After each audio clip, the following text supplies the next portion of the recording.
disgruntled, they are angry, and they are just there, day in, day out, nothing for them to do. How frightening is that spectacle?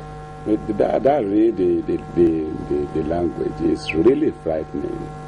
Knowing fully well that out of these 40% or more of them, some of them were intelligent, they were schooled, they were meant to engage their brain in something constructive and something that could be productive. And they haven't got that type of people training outside there. Those training.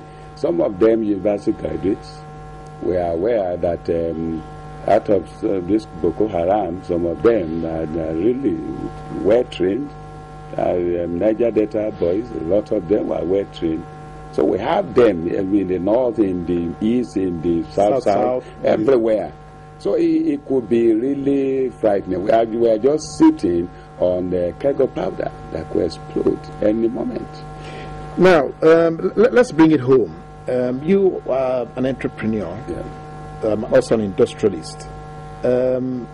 Is it easy to engage young persons in productive activities? Is it very easy, or is it such a difficult thing to do? Very easy. Very, very easy. You see, the governors and the president, we are just playing politics with it. You said you are empowering people. In which way? Now, giving them motorcycle and giving them sewing machine and some other one, which will not help the country. I mean, why did we now suddenly begin to think Okada will solve our situation? I mean, it's our problem. When we were younger, even in this Lagos, when I came to Lagos, there was nothing like Okada.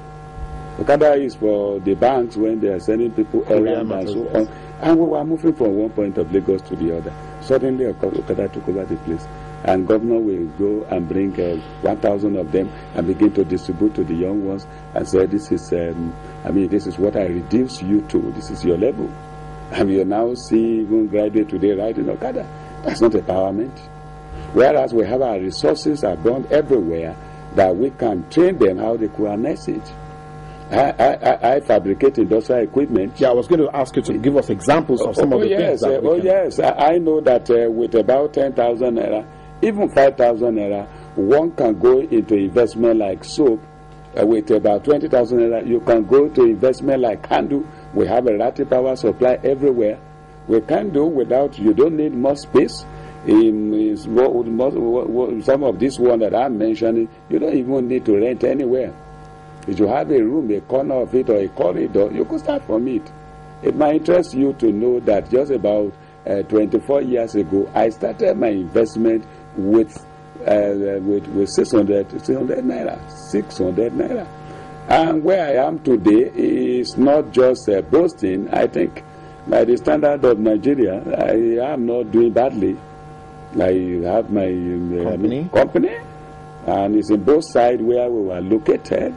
I have some other thing, like you have introduced. I'm on board of some other companies, and it took me 40 years before I get there, and it's still our government. There's nobody that is leading anybody. I just sit down one day and say, I won't die like this. And that's what I want the young ones to know. If you are waiting for government or you are angry, you will just bastard your destiny.